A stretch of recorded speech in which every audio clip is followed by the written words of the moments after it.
বাগুইআটির পর এবার দমদম। প্রাক্তন তৃণমূল কাউন্সিলরের অনুগামীরা মদ কেনার টাকা না পেয়ে অফিস ফেরত যুবকদের উপর প্রাণঘাতী আক্রমণ, এমনটাই অভিযোগ পরিবারের। আশঙ্কাজনক অবস্থায় বেসরকারি হাসপাতালে ভর্তি যুবক।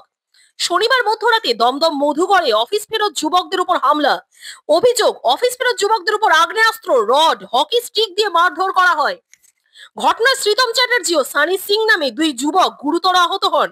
রক্তাক্ত অবস্থায় প্রথমে তাদের দমদম পৌর হাসপাতালে ও পরবর্তী সময়ে নাগের বাজারের এক বেসরকারি হাসপাতালে ভর্তি করানো হয়। এই মুহূর্তে শ্রীতম চ্যাটার্জি আশঙ্কাজনক অবস্থায় হাসপাতালে ভর্তি রয়েছে। গোটা ঘটনায় শ্রীতম চ্যাটার্জির বাবা নাগের বাজার থানায় অভিযোগ দায়ের করেছে। বর্তমানে চোখে গুরুতর আঘাত নিয়ে নাগের বাজারের একটি বেসরকারি হাসপাতালে ভর্তি রয়েছেন তিনি। তার অভিযোগ, দক্ষিণ দমদম পুরসভার 13 নম্বর ওয়ার্ডের প্রাক্তন কাউন্সিলর তথা স্থানীয় তৃণমূল নেতা প্রবীর পালের অনুগামী ওই অফিস ফেরত যুবকদের কাছে মদ্যপানের জন্য টাকা দাবি করেন। যুবকরা টাকা দিতে অস্বীকার করলে তাদের উপর আক্রমণ চালানো হয়।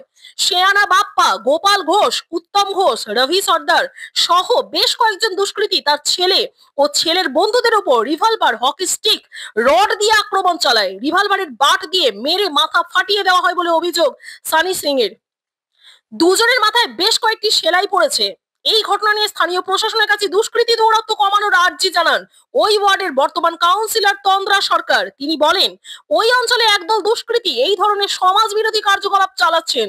তারা প্রশাসনের কাছে বলছেন এদের বিরুদ্ধে কঠোর ব্যবস্থা নিতে।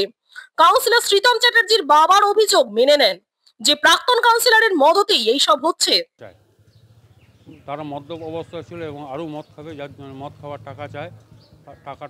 টাকা না দেওয়ায় অস্বীকার করায় তার উপরে এবং আমার ছেলে এবং ছেলের বন্ধুর উপরে প্রচণ্ডভাবে ওয়ার্ক করা হয়। সে এখন আমার ছেলে সে এখন আইলেসে আইসিইউতে ভর্তি আছে।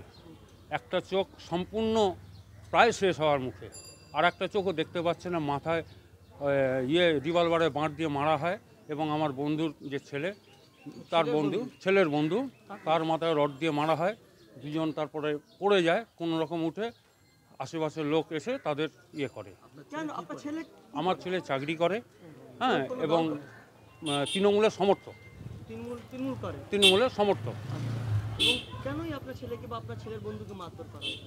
মদ খাওয়ার টাকা চেয়েছিল। দেখাশোনার দায়িত্ব আপনাদের। এই দুষ্কৃতীরা এরা সমাজ বিরোধী কিছু, প্রত্যেকটা সমাজেই কিছু এই ধরনের মানুষ থাকে। এরা তোলাবাজি করে, এরা মদ খায়, গাঁজা খায়, এছাড়া এদের আর কোনো ফাংশন নেই। এরা শান্ত ওয়ার্ডকে বিশৃঙ্খল করবার জন্য এই চেষ্টা চালিয়ে যাচ্ছে এবং বিগত বহুদিন ধরেই এটা চলছে। আর এখানে ওরা প্রায় 7-8 জন মতো ছিল।